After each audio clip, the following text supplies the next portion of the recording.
Jemaat yang dikasihi dan diberkati oleh Tuhan, salam. Parisi, saudara, itu adalah kelompok orang elit kelas atas dari orang Yahudi dengan label umat pilihan. Orang Parisi itu memang luar biasa, terlebih bila berbicara tentang soal keagamaan. Kelompok yang sangat taat, sangat hormat akan hari Sabat. Karena itu mereka memprotes ketika para murid Yesus memetik gandum pada hari Sabat. Mereka tidak bekerja. Bahkan ternak sekalipun bila terjatuh itu tidak boleh ditolong. Saking luar biasa taat beragama. Berdoa juga tidak pernah telat. Kapan perlu di pasar pun, di persimpangan jalan juga berdoa. Tidak pernah telat. Demikian pun hal-hal lain. Mereka sangat menjaga kesucian. Baik tubuh mereka. Bila makan mereka harus cuci tangan. Karena itu mereka juga pernah memprotes kepada Yesus, kenapa muridmu kalau makan tidak cuci tangan? Luar biasa ini kelompok orang Yahudi yang satu ini. Tubuhnya dibalut dengan pernak-pernik pakaian agama. Sorban menutupi kepalanya. Jubah panjang menutupi aurat rapat. Jadi begitu mereka menjaga kesucian hidupnya lahir batin, saudara-saudara, luar biasa. Hanya sayang, dengan keadaan itu mereka merasa menjadi orang yang paling baik dari yang lain. Tanpa sadar lalu muncul yang disebut dengan kesombongan beragama. Menganggap orang lain itu tidak suci atau kurang. Terlebih lagi di antara mereka ini ada yang disebut dengan ahli kitab, ahli Taurat. Namanya saja ahli, saudara. Jadi tidak main-main, tidak tanggung-tanggung. Mereka sangat mengerti. Mereka sangat mentaati hukum-hukum syariat, hukum Taurat. Hanya kembali lagi sayang, seribu sayang. Seharusnya cara beragama yang demikian luar biasa itu harus dibarengi dengan sikap hidup yang baik pula. Namun yang terjadi justru sebaliknya. Hatinya sangat jahat, sangat tertutup. Tidak bisa ada masukan dari yang lain. Pokoknya kebenaran yang dipegang itu dianggap satu-satunya kebenaran. Tidak boleh ada koreksi, tidak boleh ada masukan atau perbaikan. Karena ini yang benar, yang lain tidak. Jadi tidak mungkin ada pembaharuan. Karena yang ada itu dianggap satu-satunya, yang terbaik, yang tersuci, yang terbenar. Demikian juga mereka mengklasifikasikan diri mereka terhadap orang lain. Hanya sayang, seribu sayang, sikap beragama yang kebablasan. Hati mereka sangat jahat. Apa buktinya? Mari kita perhatikan nas kita. Kemudian pergilah orang-orang Parisi, mereka berunding bagaimana mereka dapat menjerat Yesus dengan satu pertanyaan. Lalu mereka datang kepada Yesus. Mereka bertanya. Mereka bertanya bukan karena tidak tahu, saudara. Karena ada dua tipe manusia bertanya. Bertanya karena tidak tahu. Tapi pertanyaan mereka ini bukan karena tidak tahu. Dikatakan jelas-jelas dalam nas ialah mereka bertanya karena mereka ingin menjerat Yesus dengan pertanyaan. Dan pertanyaan yang mereka rancang itu luar biasa. Pertanyaan yang sangat mematikan. Pertanyaan yang pasti Yesus akan terjerat. Dan pertanyaan itu bertepatan dengan situasi politik yang sangat rentan.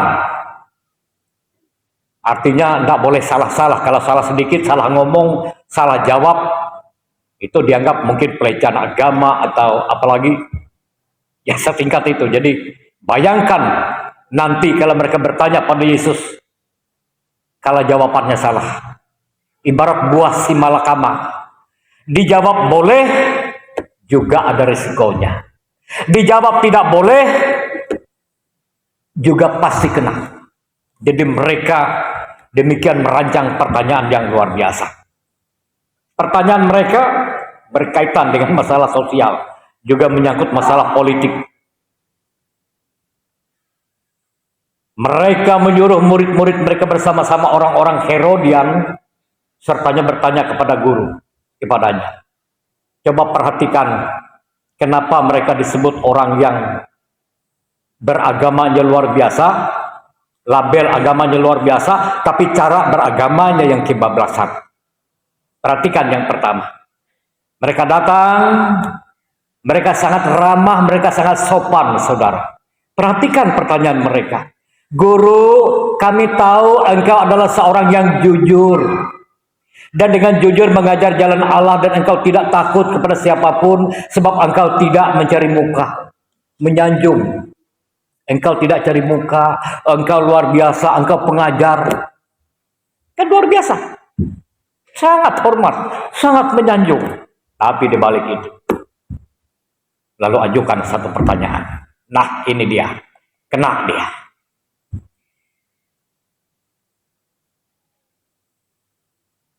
Katakanlah kepada kami, ayat 17, apa pendapatmu? Apakah diperbolehkan membayar pajak kepada kaisar atau tidak? Pertanyaannya sederhana, tapi akibatnya luar biasa. Penjara akan terbuka, atau orang banyak akan mendemo.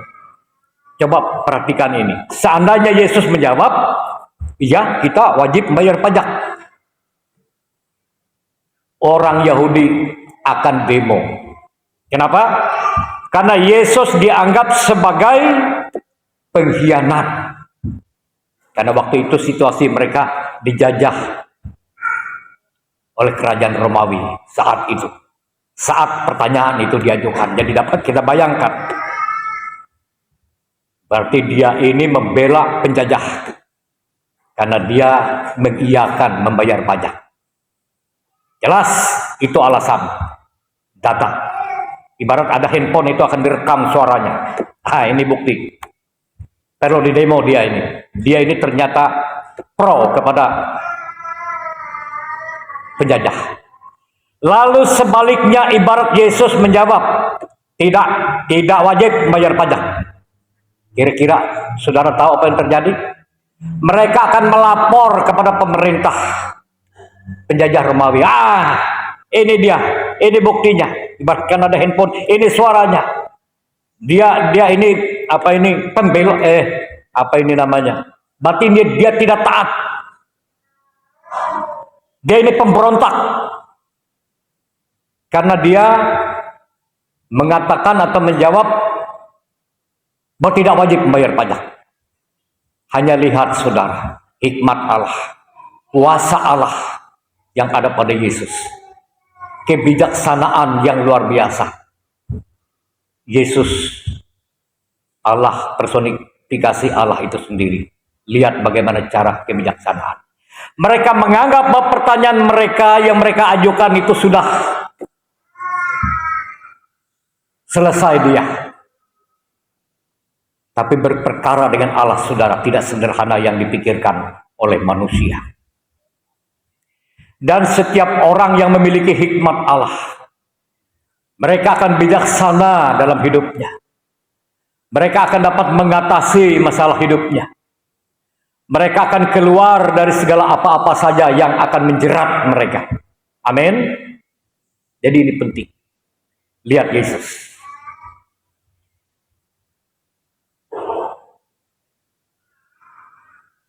Ayat 18.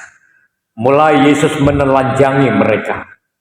Tetapi Yesus mengetahui kejahatan hati mereka. Hati mereka itu jahat. Lalu berkata, Mengapa kamu mencobai aku? Hai orang-orang munafik. Yesus menyebut mereka adalah orang munafik, saudara. Mereka orang yang sangat taat beragama. Mereka mengerti tentang hukum Taurat. Mereka menjaga kesucian hidup mereka.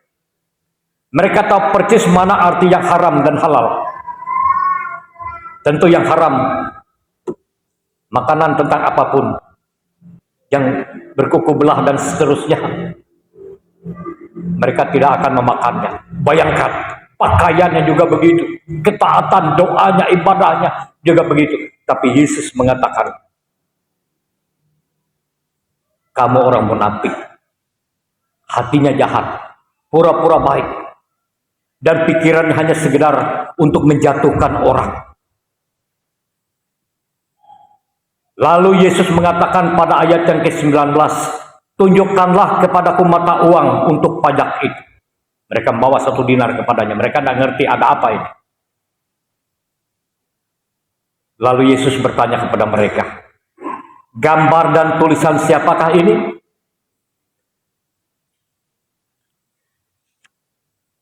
Sulit mereka untuk membantah. Karena memang di mata uang itu gambarnya kaisar dan tulisan pemerintah Romawi. Yesus tidak menjawab boleh atau tidak, tapi ini gambar siapa? Berarti dia pemiliknya, dia yang berkuasa, dia yang berhak mengatur segalanya. Itu satu. Sekaligus Yesus mengajar mereka tentang bagaimana hidup yang sebenarnya. Bukan hanya soal pajak, karena nas ini sebenarnya bukan soal pajak yang paling utama, tapi sikap hati cara beragama dengan pertanyaan itu hanya sekedar untuk menjatuhkan orang. Tapi Yesus langsung mengajar mereka, beri kepada Kaisar apa yang wajib kamu berikan kepada Kaisar, dan kepada Allah apa yang wajib kamu berikan kepada Allah.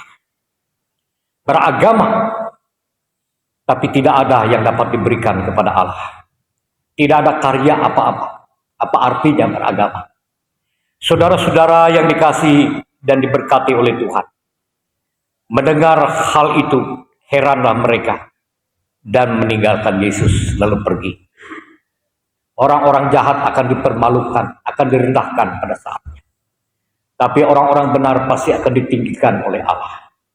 Demikian hidup ini.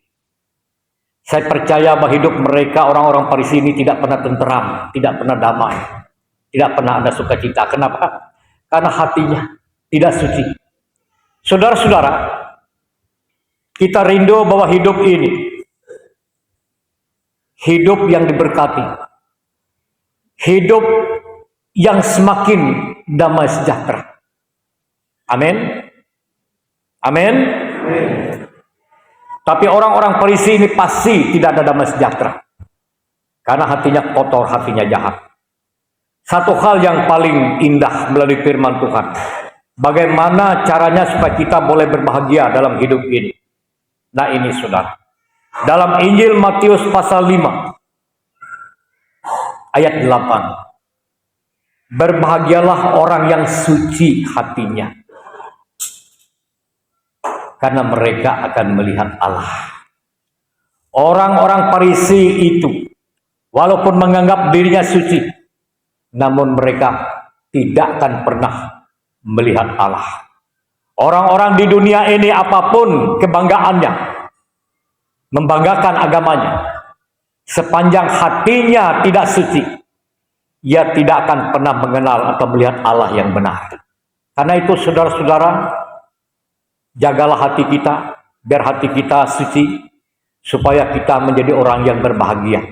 Jadi syarat yang paling utama sebenarnya soal kebahagiaan itu bukan yang di luar diri kita, di dalam diri kita. Karena itu mari kita menjaga hati kita, supaya hati kita tetap suci, bersih. Kita tidak perlu terganggu dengan orang, tidak perlu merasa tersaingi, tidak perlu membalas kejahatan dengan kejahatan. Percayalah pada diri sendiri, lakukanlah apa yang perlu atau wajib kita lakukan dalam hidup. Jalanilah cara hidup beragama, bukan hanya merek agamanya, tapi juga bagaimana kita menjalaninya. Sebaik apapun merek agama, sehebat apapun cara orang mengekspresi ibadahnya hanya sekedar seremonial, tidak ada gunanya, saudara. Tidak kurang orang Farisi, tidak pernah telat puasa 2 kali seminggu, doanya juga tidak pernah juga telat.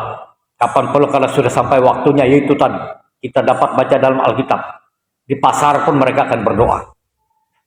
Bayangkan kalau kita akan, atau mungkin banyak orang Kristen Senin Kemis, kalau soal ketaatan, soal menjaga kesucian hidup.